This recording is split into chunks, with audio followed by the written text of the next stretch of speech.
Hey guys, tonight we begin not with thunder or fanfare, but with the hush of early morning. Somewhere deep in Japan, maybe a few centuries ago, maybe just last week, depending on how your dreams work. Picture a small temple, all wooden beams and mossy stones tucked at the edge of a mountain, where the mist rolls in like it's on a payroll. The skies still smudged with night frogs, still muttering their final gossip, and somewhere very faintly, you can hear the soft sweep of cloth on stone. There, kneeling in the temple courtyard, is a monk. His robe is simple. His head is shaved smooth. His eyes are closed, not in sleep, but in some kind of listening. And in front of him, a smooth patch of raked earth. In his hand, a stick, or sometimes a brush, or sometimes just his finger. He leans forward, breathes in, and, just once, draws a circle. One perfect, unbroken single motion loop in the sand. No rulers, no erasers, no control polizzi, just motion, just breath, just being. You probably won't survive this without at least one identity crisis and a few too many thoughts about your own 5th grade handwriting. So before you get comfortable, take a moment to like the video and subscribe, but only if you genuinely enjoy what I do here. And drop your location and local time in the comments. I love seeing where you all listen, from whether it's a dorm room in London, or a hammock in Bali, or under 5 layers of blankets in Alberta. Now dim the lights, maybe turn on a fan for that soft background hum, and let's ease into tonight's journey together. You sit there cross-legged on the cold stone porch, watching as the monk straightens his spine and stares at the circle he's just made. He doesn't nod, doesn't smile, doesn't seem to evaluate it at all. He simply watches, and in watching, somehow continues the act of drawing. This is not for display. There is no audience.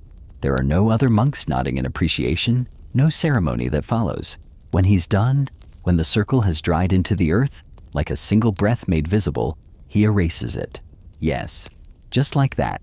The same finger that drew it wipes it away. And then he rises, goes inside, begins his day. That's it. But it's not it. Because in that motion, in that moment of breath meets line, of ink meets intention, something happened.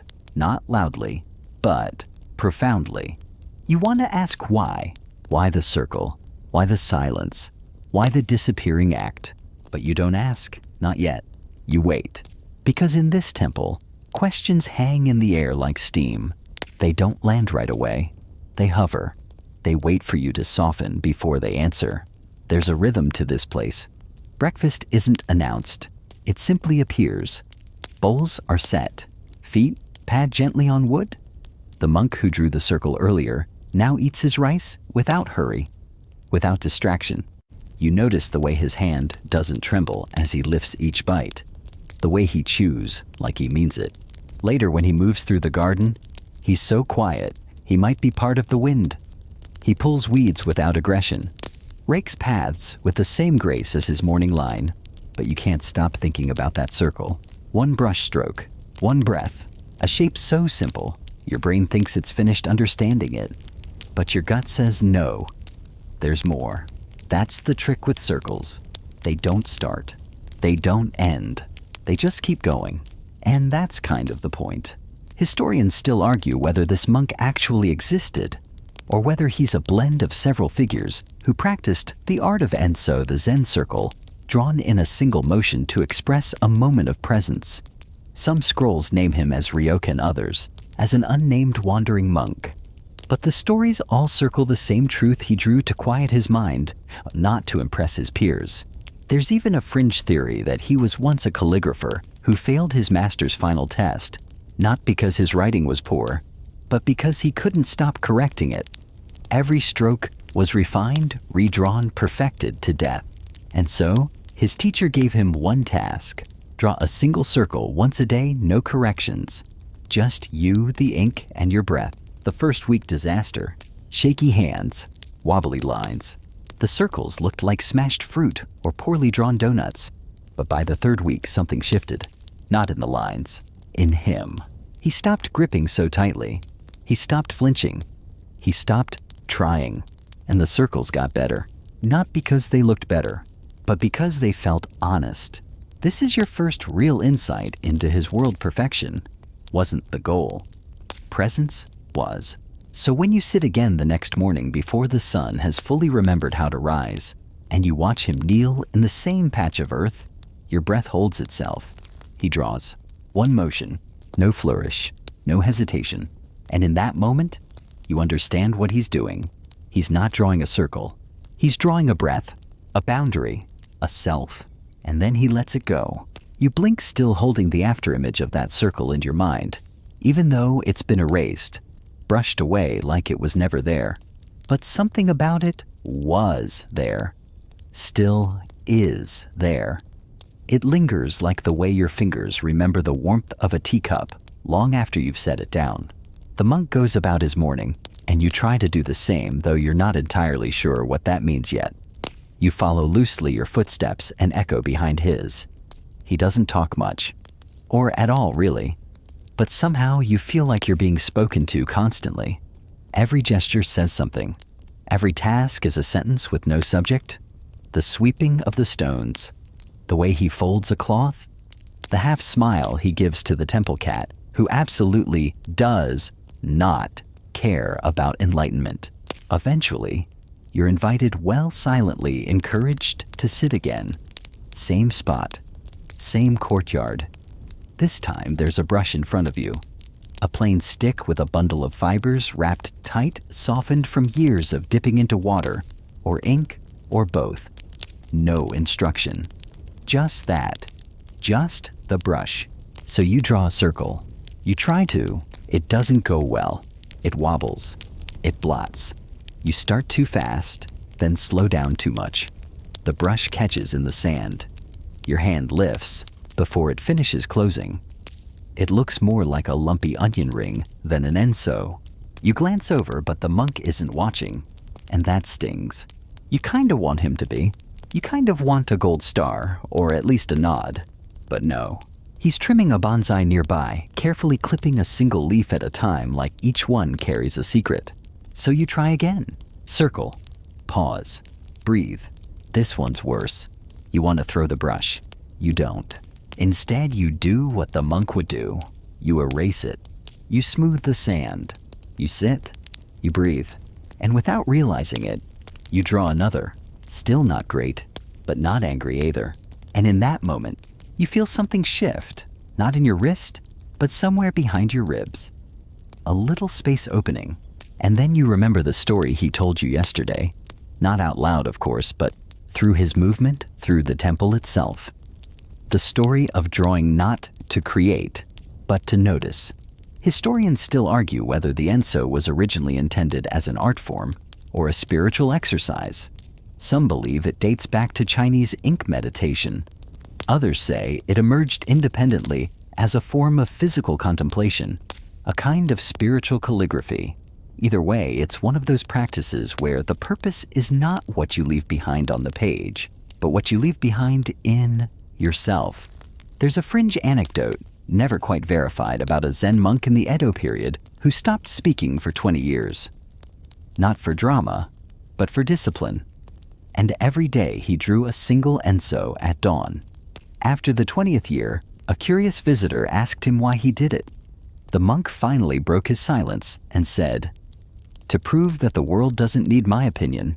You laugh when you hear that, or at least exhale through your nose with appreciation, because part of you agrees, and part of you feels wildly called out.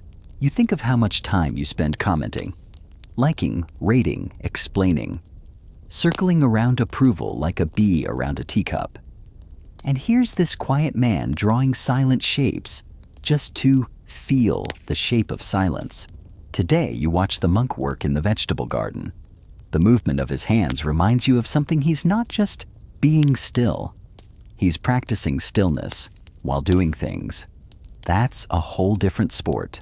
He trims, he waters, he shifts soil like he's smoothing thought itself. And you start to realize something. The circle isn't a picture. It's a question. Each day you draw one, it asks, where are you now? Not in terms of GPS coordinates. Not in terms of career goals or dating apps or what percentage battery your phone is on, but you. Your breath, your rhythm, your exact presence. Today, you were distracted, you rushed, you hesitated. That's okay. The circle caught it for you. It remembered.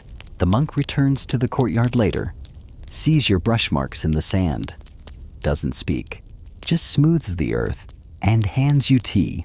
You sit together in silence. There's a breeze. A bird calls once from the trees, and you realize the circle is not just a drawing. It's a mirror, and you've been looking at it the wrong way up. The tea is warm, but not hot. The kind of temperature that tells you someone knew when to pull the kettle off the flame, not when it started to scream, but just before. You hold the cup in your palms and realize slowly that this right here is also part of the practice. You're not sipping tea. You're being taught how to notice that you're sipping tea. And the cup. Round, another circle. You start to see them everywhere now. The sun through the clouds this morning circle. The rim of the offering bowl on the altar circle. The ripple a koi made when it turned just beneath the water's surface circle. Even the monk's bald head has you suspicious now. Maybe this whole temple is a diagram, and you just never zoomed out enough to see it. You glance down at your brush now drying by the rock wall.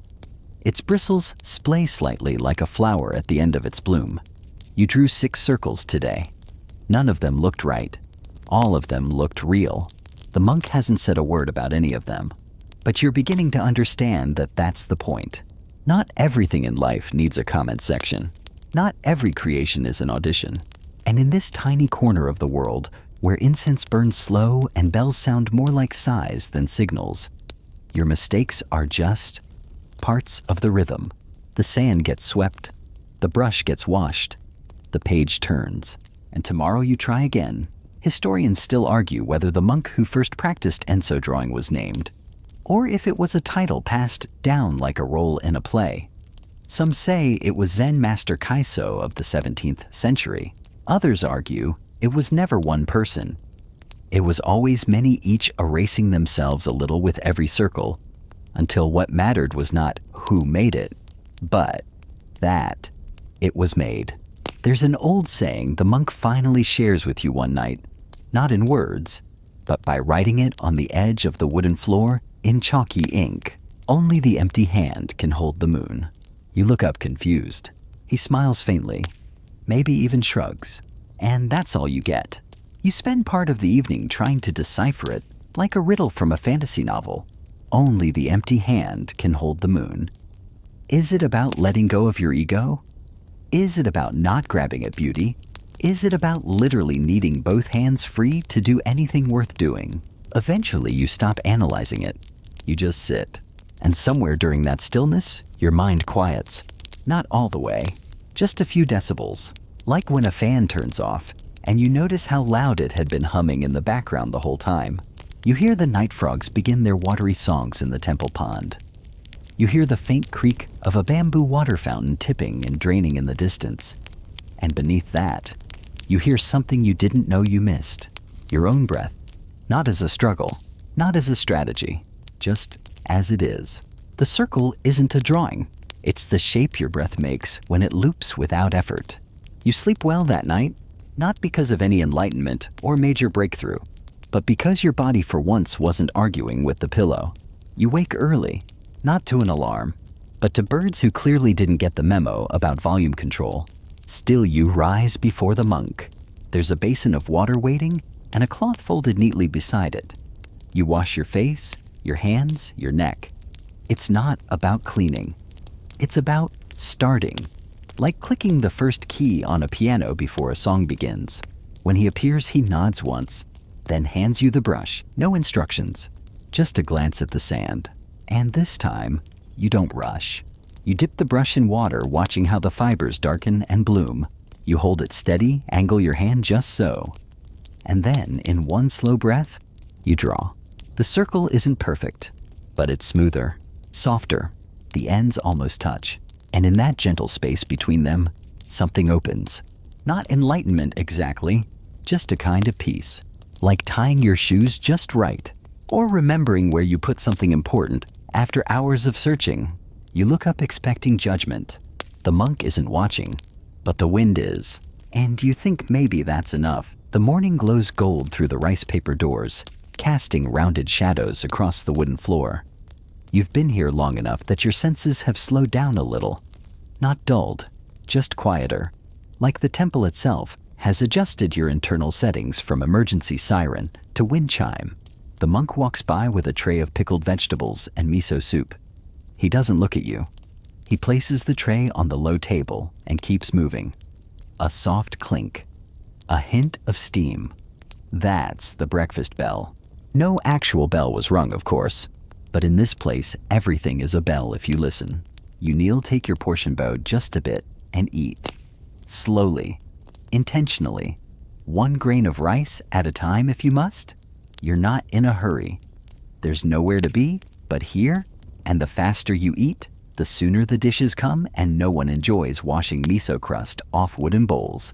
Halfway through the meal, you notice the circles again. In the lacquerware, in the bowl, in the rim of the soup. You pause chopsticks mid-air and exhale a laugh through your nose. The monk across the room glances up, one eyebrow. That's his entire vocabulary this morning. But he sees you noticing, and you both smile. Today's lesson, it seems, has already begun. You follow him out to the back garden. Not the front sand one, this one's wild. Overgrown almost. A tangle of ferns and moss and tiny flowers you don't know the names of. A stream burbles through the stones. You nearly miss the tiny stepping path until he motions and you step gently forward, the pebbles crunching lightly beneath your feet. He sits down cross-legged near the stream. You do the same. A dragonfly lands on a stalk of grass. And the monk. He draws a circle in the wet mud. Just his finger. One fluid motion. The water fills it slowly, turning it into a tiny pond that reflects a shard of sky. He looks up as if to say, "See, it's everywhere." Then he closes his eyes. And now the silence begins. The real silence. Not the absence of noise, but the presence of stillness. Your thoughts flail, of course. Your back hurts. Your leg is asleep. You remember that weird thing you said in 6th grade. You wonder if enlightenment is just a fancy word for learning how to sit through pins and needles without screaming. The monk doesn't move. He's not statuesque. He's just calm, like a rock in the current that doesn't mind getting wet. You start to match his breathing. In, out. No counting. No fancy technique. Just matching. Like tuning 2 instruments to the same frequency. And somewhere in that breath loop, the thoughts quiet. Not vanish, but soften. They become background dancers instead of the main act. Historians still argue whether meditation in early Zen practice was about escaping thought or embracing it until it dissolved. Some say the goal was no mind. Others claim it was clear mind. But the monk would probably say that if you're asking the question, you've already wandered off the trail. He opens his eyes eventually. So do you. Neither of you says anything, but your stomach growls, and that's enough to send both of you chuckling back toward the temple. On the way, you pass the calligraphy room again. You peek in. Blank paper. The brush waiting. You glance at the monk. He nods. You take a breath, step inside, and sit. But this time, you don't pick up the brush. You just look at the paper. Let it stare back. Let it ask you who you think you are today. You remember the circles you've already drawn. How they twisted, overlapped, hesitated. You remember the one in the garden mud. You remember the reflection. So you close your eyes, and when you open them, you draw. The brush glides more easily now. Maybe it's you. Maybe it's the ink. Maybe it's the temple whispering through your wrist. The circle appears. Not flawless, but breathing. The line wavers slightly near the top, like it remembered something mid-motion and hesitated before continuing. But it meets itself. Not perfectly, but truthfully. You lean back. The monk enters behind you, looks at the page, then at you. And then get this, he draws a second circle beside yours. His line thick, smooth, effortless, but also human. His edge wobbles near the bottom. Just enough to notice. Just enough to prove it was real. You both look at the 2 circles. They don't match. They don't need to. Together they hum like twin moons in an old myth, close enough to share gravity, far enough to hold their own glow. There's a saying in old Zen stories, the master and the student never walk the same path, but sometimes they share the same wind. And that wind, it's blowing gently now through the paper windows, rattling the bamboo, curling around your ankles. You don't know where the path leads, but you're not afraid to walk it anymore, especially if it brings you back to this page, this circle, this breath. You wake up the next morning to the sound of a broom whisking gently across the wooden veranda, not the harsh, angry scrape of modern bristles, but the dry whisper of straw on polished planks, rhythmic, patient, almost musical. It's the monk. He's already swept half the courtyard. Of course he has. You rub your eyes and sit up on your folded mat, yukata twisted hair, pressed into a side part that feels like a topographical map. Outside, the early mist is lifting off the trees like breath from a sleeping giant. The temple hums. Not with electricity, with attention. You pad barefoot into the hallway. The monk doesn't pause his sweeping. He just nods toward the edge of the path where the ink room waits. There's no breakfast tray today. No call to morning zazen. Just that glance, that invitation, that permission to go back into the room to yourself, to the brush. You sit again in front of the paper, but this time, instead of reaching for the brush immediately, you watch the sunlight move across the floor. It's golden, then pale, then gone again. The paper stays blank. The monk eventually enters behind you and sits beside you. He places a small cup of barley tea at your elbow. Then he picks up a brush and draws a single short stroke in the corner of the page. Not a circle, not even curved, just a single blunt line. Then he waits. You look at him, then back at the page, and suddenly the challenge shifts. What do you do when someone starts something? Do you finish it? Do you add? Do you erase? You dip the brush? You steady your hand? You draw a second line intersecting the first. Now it's a cross, a plus, a letter, a flag, or maybe just two lines touching. He smiles. The lesson wasn't about perfection. It was about joining in. The rest of the day flows like a stream, uninterrupted but winding. You follow him into the hills behind the temple. The trees are tall, old, leaning slightly from generations of wind. You think of everything they've seen. Storms, prayers, wars, circles. He stops at a small stone shrine, half sunken in moss. A fox statue grins at you with chipped teeth. The monk bows. You bow. The air feels thick with memory. The kind that isn't yours, but still presses gently on your shoulders like a familiar hand. Then he takes out a small roll of paper and a brush he's tucked into his sleeve. He kneels, lays the paper across a flat rock, and draws one circle. Just one. Then he leaves the page there, weighted with a stone. A gift. A message. A reminder. You don't ask, you just follow.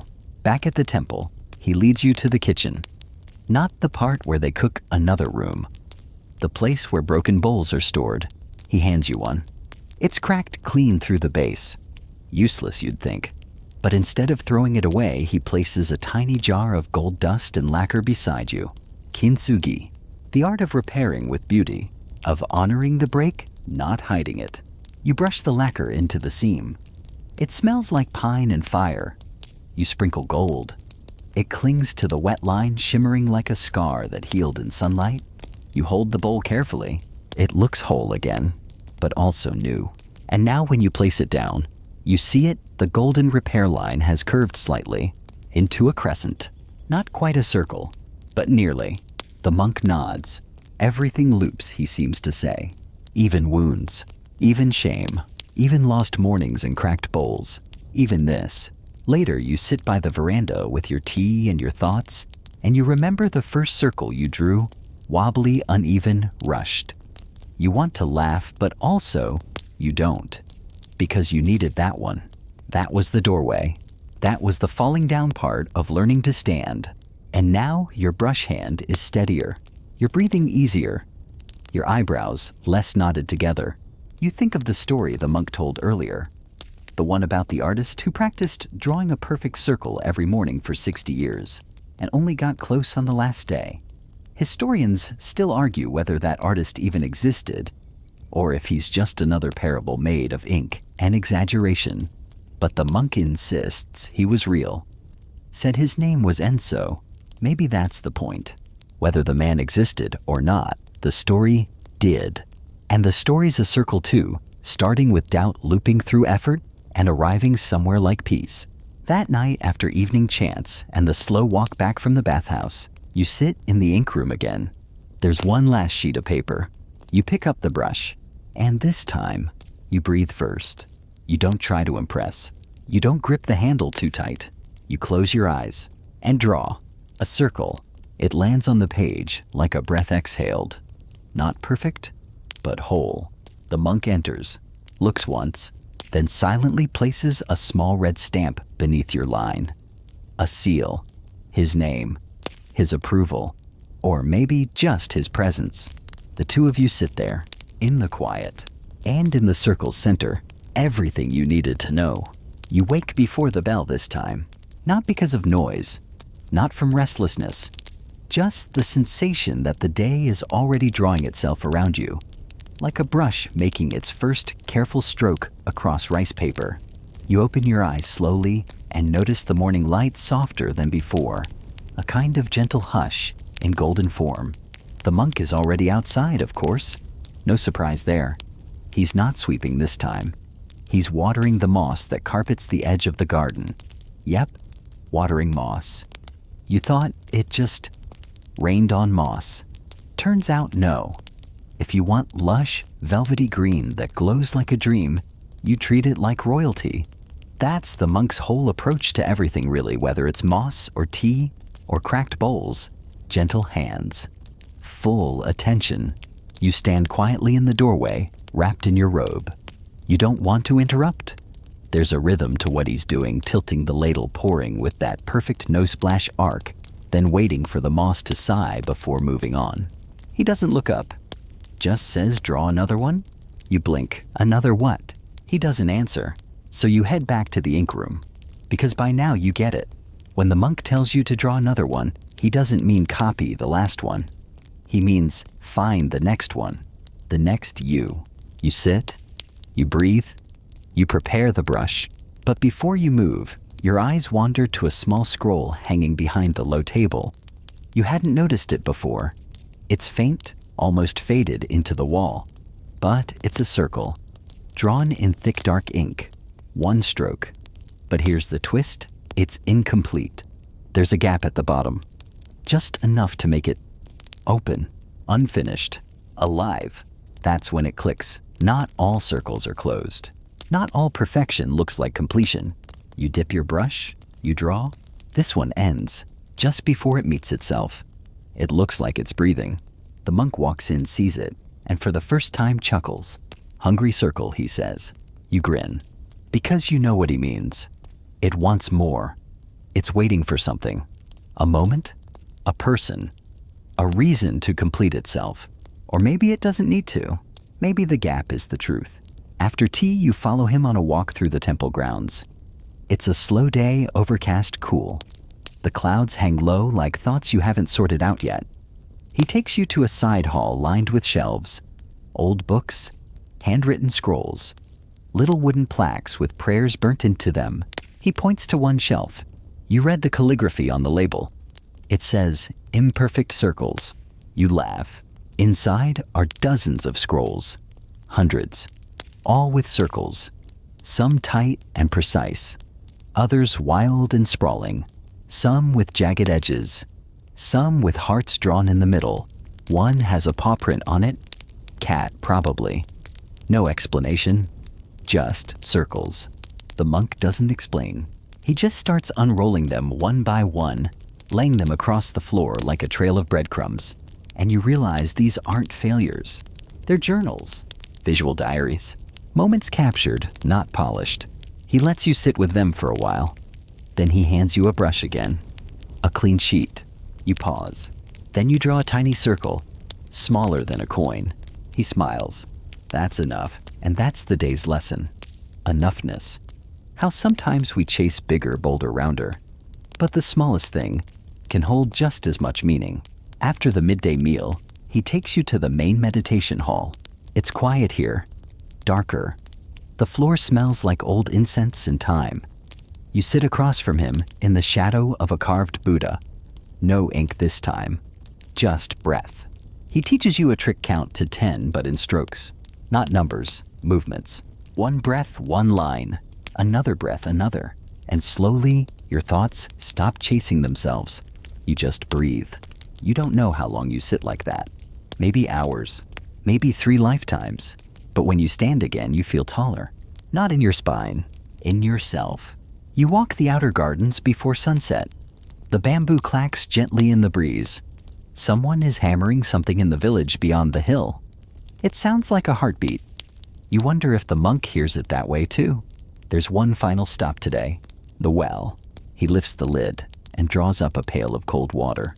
Hands it to you. You drink. It tastes like stone and rain and roots. Like something honest. Then he takes the dipper and pours a little onto the stone edge, watching it trickle down the moss. It's a circle, he says. You squint. What is the water? You don't see it? Not at first. Then you do. The way it loops back into the earth. The way the sky ends up reflected in it. The way you can't tell where it began. You nod. And he nods back. Not because you got the answer, because you saw it. That night in the ink room, he doesn't tell you to draw. He just leaves you there with a blank sheet and a brush and no deadline. And that, you realize, is the real gift. Not the drawing, not the result, but the invitation. You stare at the blank page for a long time.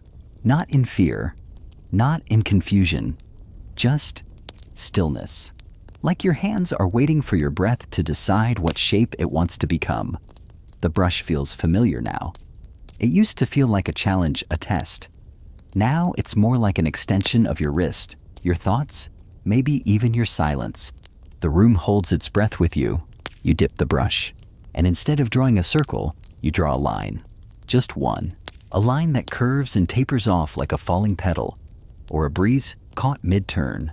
The monk walks by, doesn't stop, just glances at the paper and says, "Nice knot circle." And then he's gone. You smile. Because yes, it's a knot circle. It's what came out of you.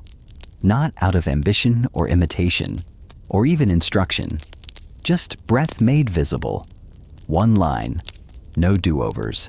Later over rice and pickled plum. You ask him why circles. He chews, swallows, wipes his mouth. Then he says, because they don't start. They don't end. Like a bell that keeps ringing even after your ears forget how to listen. You nod even though part of you doesn't fully get it. But maybe that's the point. Understanding isn't always step 1. Sometimes it's step 10, or 20, or never. After the meal, he takes you to the edge of the temple grounds, past the moss garden, and into a small bamboo grove. There's a clearing there. A single flat stone in the middle, smoothed by centuries of weather and prayer. He kneels beside it and pulls out a stick. Not a brush, just a stick. Then he draws a circle in the dirt. No ink, no permanence, just intention. The wind stirs and erases part of it before he's even done. He shrugs. That's the best one today, he says. You sit beside him. Draw one too. Yours is messier, less symmetrical, but it holds something your others didn't. You can't name it, but you feel it. You sit together until the shadows grow long and the birds begin their evening chatter.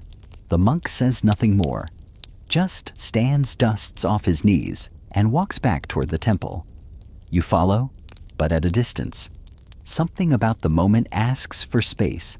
Back in the ink room, you find a new scroll waiting for you. Blank, rolled tight. But this one feels different. You recognize the paper. It's finer, thinner, whisper light. A gift, a test, both. You don't draw yet. You just hold it, like holding a question that isn't ready to be asked. That night after bath and tea, the monk invites you to the veranda. A lamp glows behind him, casting soft amber across the wooden floorboards. He places something on the ground between you, a small lacquer box. He opens it. Inside circles, small ones, cut from paper. Some are inked, some are stamped, some are blank. All saved. These are others, he says. Students, travelers. One from a thief. One from a poet. One from a boy who never spoke. You look closer. They're all different, but somehow the same. Not in shape, not in technique, in presence, in truth. You'll leave one too, he says, and you nod. Not now, not tonight, but soon. Because now you understand the circle isn't a symbol of perfection. It's a footprint of your breath, your now, even your doubts. It holds them gently, like the curve of a moon around its missing sliver. He stands, leaves you there with the box, the breeze, and a bell somewhere far off chiming the hour. You don't go back inside for a long time. Instead, you draw with your finger in the dust. One big circle, then a small one inside it. Then another spiraling outward. It doesn't look like anything special, but it feels like something important, like something remembered. You sleep deeply that night, and your dream isn't wild or strange or epic. It's just the sound of ink on paper, a circle being born, again and again, and no one telling it when to stop. The morning hums before you open your eyes. The soft creak of floorboards, the whisper of sweeping straw against wood, the low bubbling of miso on the fire. No alarm clocks, no meetings, just the gentle pull of habit and breath and light. You roll up your futon slowly, carefully, because even this is part of it now. Folding the fabric with both hands, like you're closing a book written in sleep. You step outside and find the monk already tending the garden. He doesn't say anything, just nods at you and gestures toward the stones by the tea shed. You sit, because that's what this place teaches: less asking, more listening. Today your brush feels like a familiar weight, like chopsticks you've used for years. You pick it up with a kind of reverence that isn't flashy or formal, just honest. You try a circle, one stroke, wobbly, too fast. Try again, slower, still imperfect, but not frustrating. Because now something in you has softened around the idea of failure, around the idea of perfect. It doesn't mean what it used to. It doesn't flash in your brain like a red warning light.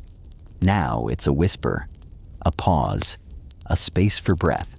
The monk watches from a distance, doesn't critique, doesn't correct. He just places a small cup of tea beside you and walks away.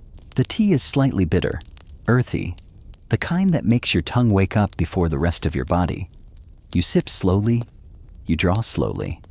The brush is not a sword anymore. It's a friend. Later that day, while the sun slides toward the western edge of the sky, you hear the monk chuckling with someone at the gate, a traveler. You catch glimpses, worn sandals, a pack tied with string eyes that have seen too many roads and not enough pillows. The monk invites him in. Of course he does.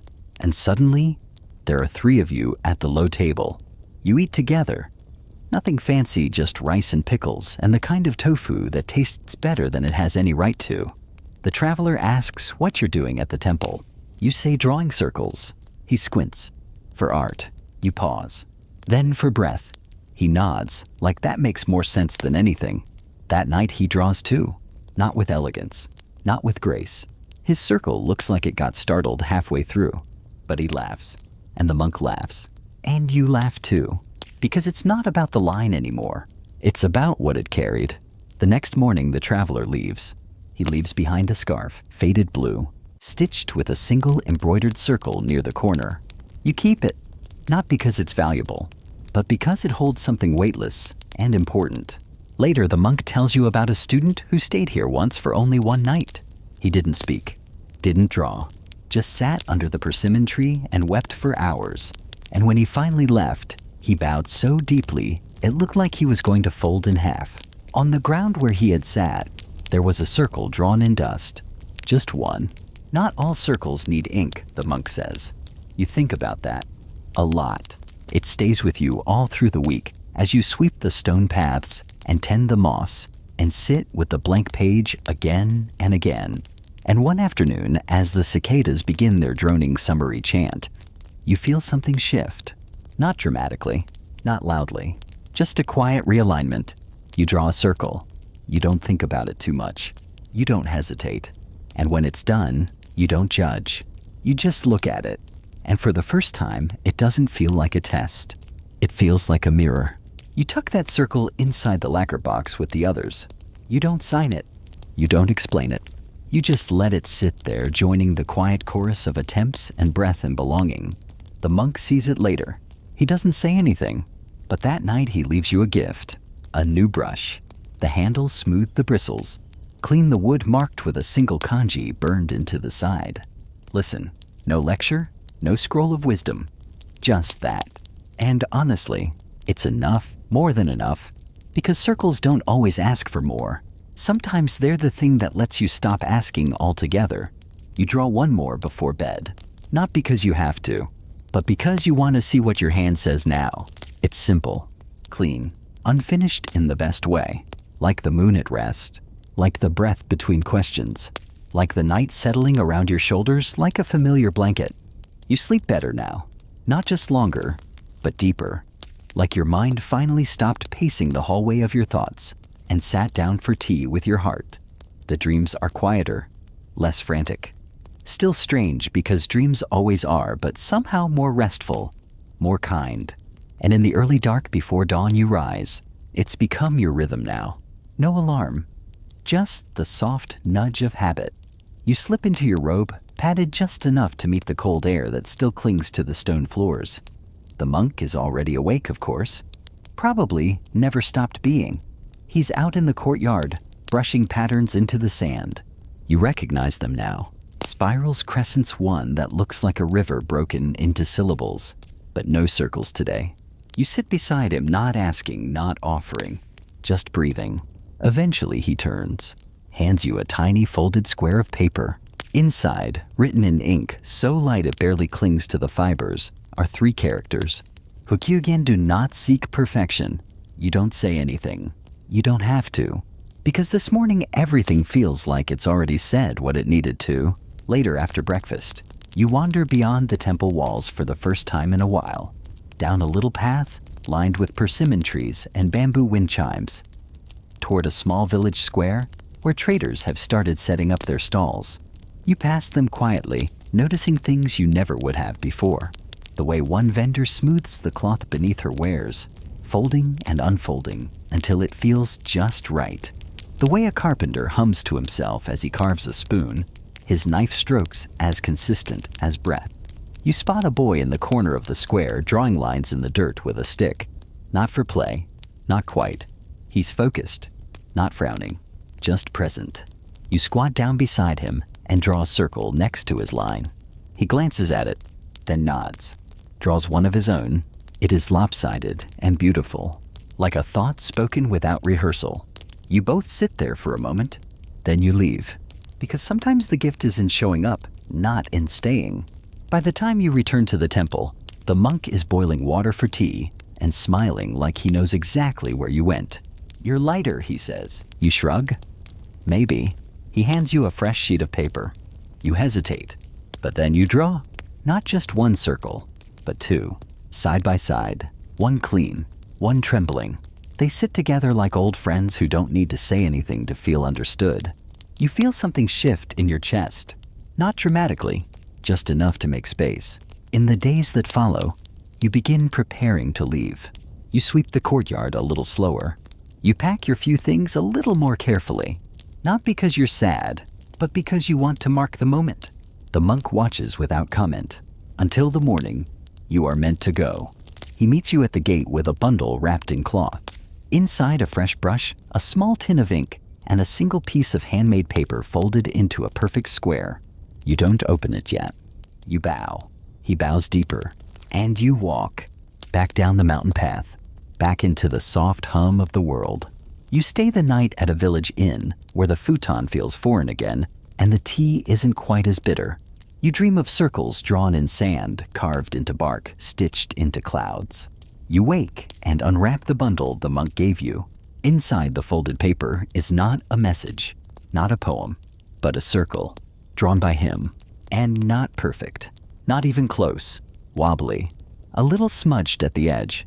Ink faded unevenly, but something in it makes your chest ache with recognition, because he meant it, because it's real, and because now you understand that the goal was never to make something flawless. It was to meet the moment with both hands. You wrap it again. Keep walking. Eventually you reach home, or wherever home is now, a place with different sounds, different windows, different air. But your hand remembers the brush. Your wrist remembers the arc. And every morning you draw one circle. Just one. Some mornings it's steady. Other mornings it shivers like a leaf in wind. You don't judge. You don't compare. You just listen. Some friends ask what you're doing. You smile and say, breathing on paper. Most nod, like that's the most normal thing in the world. Because honestly, maybe it is. One day you open a drawer and find your old notebook. You flip through the pages. So many circles. Some you don't even remember making. But all of them hold a little piece of you, like fingerprints in ink. Like ghosts with very good posture. You close the book, breathe, and somewhere deep in your chest, the stillness rings like a bell. Clear, quiet, home. Your fingers still carry the ink-stained memory of that morning ritual. The act has long outlived the intention, but maybe that's the point. You're not chasing perfection anymore. Not tracing after the monk's hand. Just circling back into yourself. The paper doesn't protest. The brush doesn't complain. Some days the circle opens like a yawn. Other days, it collapses in on itself heavy with whatever you couldn't say out loud. Either way, you finish each one. One brush stroke. One exhale. And then you go on with your day. You catch yourself paying attention more now.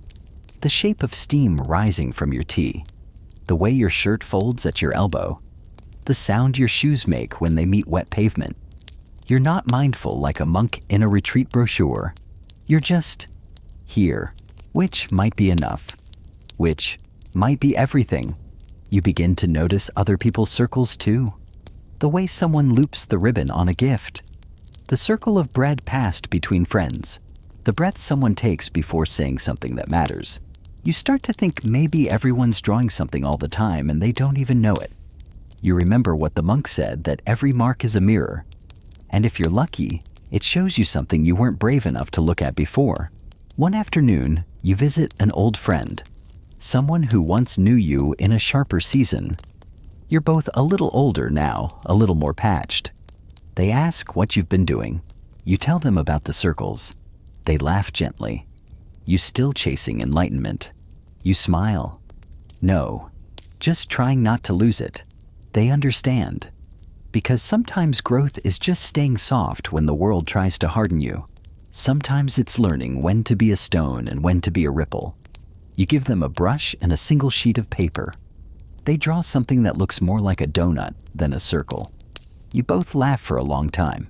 Later that week, you open a letter from someone you haven't heard from in ages. No words, just a single circle drawn on a napkin. And you cry. Not because it's beautiful, but because you know exactly what it means. Somewhere along the way, the practice has become language. You don't tell people how to draw their circles anymore. You just show them yours. That's enough. That's the work. That's the monk's secret, isn't it? Not that he drew them perfectly, but that he kept drawing even when his hand shook, even when no one was watching, even when his heart felt like rice paper, thin, soft, terrible. You return to your own practice. It's morning again. You light a small candle, fill the inkwell, unroll the paper, and pause. Because this time you don't know what will come out. You're not even sure you care. You dip the brush, lift your hand, and begin the circle. No guidelines, no prayer, just motion. And for one suspended breath, the world goes quiet. There's no fear, no grasping. Only the brush, the ink, the curve, and somewhere far behind your ribs, the whisper of the monk's voice quieter than memory. Don't aim for perfect, aim for real. You finish the circle, set the brush down, and smile. Because even now, even here, your hand remembers the rhythm, and your heart does too. And now it's time to let that circle close. Let the brush settle, the ink dry. The paper curl gently at the corners like an old story leaning in for one last breath. You're still here, and the stillness that brought you to this story, the quiet curiosity, the soft need for calm is still with you. Like a folded robe on a clean futon, like a bell that was struck long ago and is still echoing through the air if you're willing to listen. You don't need to remember every detail of the monk's life. You don't have to hold on to every circle he drew. You just have to carry the stillness a little longer. In your hands, in your breath, in the moments between moments when the world softens, just enough for you to feel yourself in it. So, lie back now. Let your thoughts loosen like a sash at bedtime. Let your heart slow to the rhythm of someone drawing a single imperfect circle in the dark, because they're tired, because they're hopeful, because they believe something quiet and beautiful lives in the effort. Let that be you, right now, tonight. You don't need to fix anything. You've already drawn enough. Sleep deeply, traveler. You've walked far. The next breath will carry you, and the one after that will be softer still. Thank you for joining us on this journey today. Maybe by now you've already drifted off to sleep, and if so, we hope this story brought you peace of mind and helped you rest a little easier. Deep sleep makes life better, and we're truly happy to be part of that. Until next time, sweet dreams.